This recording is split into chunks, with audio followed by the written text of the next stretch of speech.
With Iron Man and the Hulk now firmly grounded in the cinematic universe, Marvel set its sights beyond the stars. In 1962, with Jack Kirby once again wielding his mighty pencil, Marvel hit the stands with a new superhero named Thor.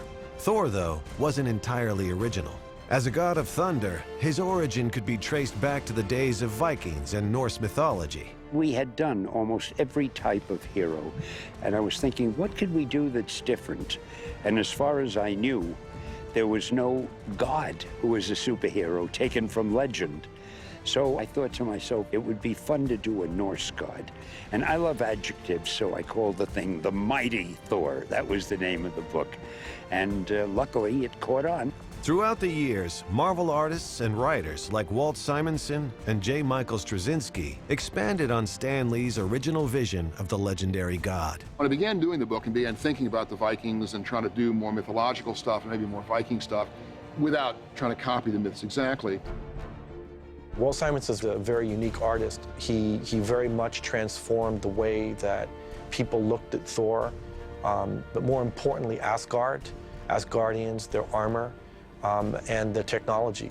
JMS's run is influential in a different regard, as he mined different aspects of the character, brought it right down to earth.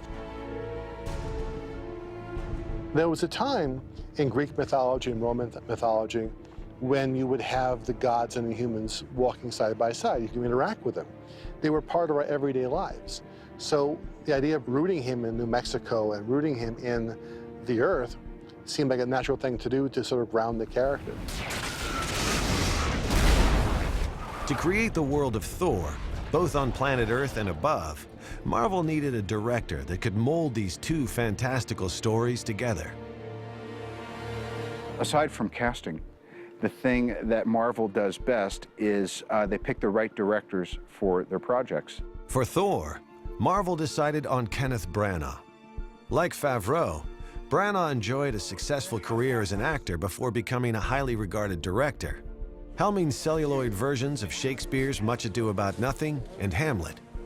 I think it can be daunting to any filmmaker to come into this process with a film like Thor, which has massive expectations, as all Marvel movies do. But the truth is, Ken is someone in his career who's faced many challenges. It's an epic adventure, and I wanted to direct a film on that scale. Tone of this opening is excellent. Okay, here we go. And action!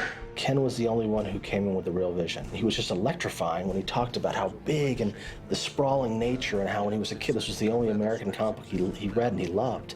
Ken got it. He knew what Thor could be in its grandest. Just as director Jon Favreau needed Robert Downey Jr. for Iron Man, Branagh required a special leading man for his film, an actor that could embody not only the physical traits of the character, but also display a wide range of emotions. The great thing about Marvel is that you always have a guidebook, and they'd say 6'6", and you know, he's this many pounds, and he wears this many things, he has these powers. And then we have our script, and we know what we want there, which is a very, very complex and passionate individual. There are a lot of ways to go with Thor, but we knew early on that we didn't want to just cast a bodybuilder or just cast a wrestler. And we decided that we were going to go for just the best actor who fits the role, whether anybody'd heard of them or not. We have the luxury that our stories are so appealing and that the comics are so popular that kind of the character is the marquee name. There's not the pressure to say, gosh, you need to get a movie star in this part or you won't be able to make the movie. We waited until we felt in our bones we'd got exactly the right person for this version of Thor, and Chris Hemsworth is that. Hemsworth, a relatively unknown actor from Australia, blew filmmakers away with his Thor audition. For this film to work, you gotta love our hero. You gotta just be behind him. And Chris does humor and sorrow, strength in such an honest way. And I've never seen someone throw themselves at work like that before. He's worked really hard to make himself sort of that godly physique. He can deliver these lines, which are very grand, in a way that you believe. I am Thor, Odin's son. We had to push him to really slice the ham sometimes in a way that Thor thought was being impressive, because it was part of the very pleasing arc from a thoughtless man to a thoughtful man. Oh, they brought the big boy in. Nice. I knew who Thor was and knew about the Marvel Universe to some degree. So that was the exciting thing about getting the part. Okay. Well, what if it's all the way out?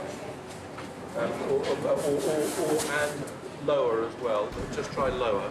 See if we... Is that okay? Whether you're playing a god or a human or whatever, you make it real and relatable. And that was the smart thing about this story. The backdrop was a film about gods, but it was about, you know, human beings. Brother, whatever I have done to wrong you, I am truly sorry. But these people are innocent. Taking their lives will gain you nothing. So take mine and end this. In the pivotal role of Thor's mischievous brother Loki, Branagh cast actor Tom Hiddleston. But it would just be in those moments, the dramatic moments, you get there. Yeah. Just give me one look there, okay? Yeah. Okay. Anytime. Loki is the guy who causes trouble. He causes trouble in the palaces of the gods and therefore mortals on Earth in that time. And he's got a slightly unhinged nature. Loki, this is madness. Is it madness? Is it? It's a very important part because Loki is, and we hope will become, one of the biggest villains in the Marvel Universe across many, many films. It's about ancient feuds, sibling rivalries, like the best kind of cross-genre sort of movie. For me, anyway, it was an easy yes. One of the first designs Branagh wanted to explore was that of Thor's almighty hammer. The first challenge with the hammer is to work out how to pronounce it, which is Mjolnir in our movie at the moment. Until somebody corrects me, I'm sure they will. Mjolnir, the hammer, this awesome weapon for Thor. Again, the team turned to Ryan Meinerding, and this time with artist Charlie Wen for inspiration. I think every time I drew Thor, almost, I did a hammer. Charlie had done a lot of variations. He did probably like 60 or 70 different variations at the very beginning of the project.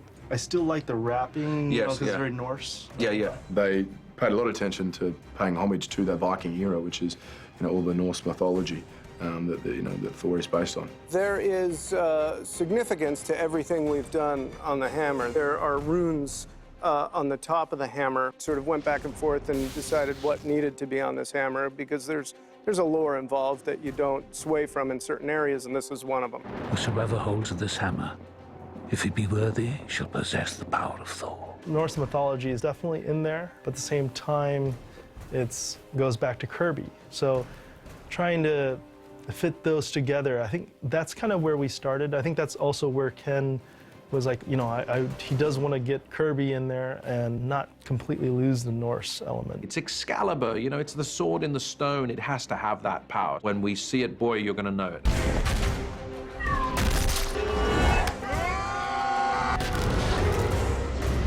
The film is constantly contrasting. It has a sort of beautiful element about it, from Asgard to Earth, and then from gods in these costumes to Earth people, you know, in the human beings. And with the fight sequences, you know, you have big dramatic flying, stunts and magic and all sorts of things, and then hand-to-hand combat, you know, a bunch of guys, you know, beating the hell out of each other. The challenge is really this combination of the spectacular visual and physical world of Asgard, the world of the gods, with the world of contemporary Earth.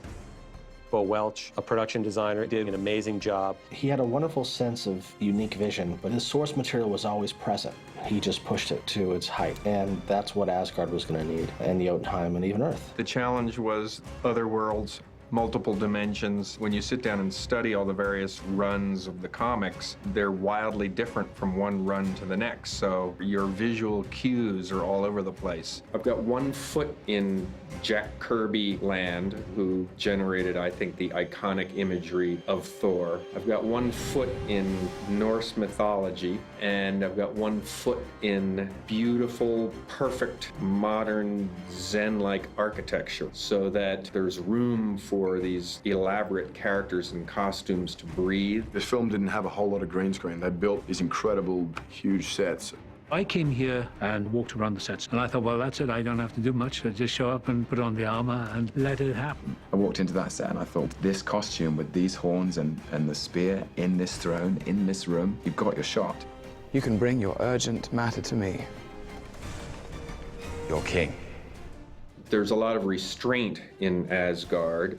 so that these very elaborate costumes and bigger-than-life, almost godlike characters have room around them and the focus is on them. Marvel's internal visual development department worked closely with costume designer Alex Byrne to make these larger-than-life costumes a reality. One of the things that I enjoy doing and working on these projects is being sort of a middle ground between what the comics is and trying to take it into an illustrated realm that adds a little bit more reality to it, and then having the costume designer have that as a basis for them to work from to actually bring it into reality. Whether you believe in Thor's personal charisma, his character journey, you've got to give him an intention. It can't just be sort of swash and buckle. It can't be off for Asgard. It can't be a sort of empty hurrah. This applies to cape. This applies to helmet. It applies to discs. You have to ask why. Okay, so why does he need the cape? Can it tell us a story about his position? Does it help him move better or worse? Does it give a visual signal to other characters? The helmet, or what's it used for? Is it ceremonial? Is it aggressive? Always find a why. And so Alex Byrne was great at doing that. I have to say we have a great team of actors because the clothes are not easy. They do not take 5 minutes to put on. It's about an hour in the costume. It's just layers and bits and pieces. And in the first couple of weeks, we were pouring sweat and dying in these things. Then they came up with these cooling vests, which I think the race car drivers wear, which basically a little vest with pipes that run sort of cold water through and can cool you down. I haven't quite counted how many pieces it takes to get this thing on, but it's an incredible, incredible piece of work. I mean, it makes you stand up straight. You know, there's no sitting around in jeans and a t-shirt ordering a Frappuccino in this costume. The challenge is bring visuals to the screen that people haven't seen before. At the same time, giving it the Marvel aesthetic of the wish fulfillment, of that relatable hero, of a journey of redemption. It's hard with a big action story to really hope that you could claim original or unique images, but I think that the fabric of Thor provides them, and I think that we've been brave enough to meet that challenge and visually to really enjoy the scale and the scope. That was exciting.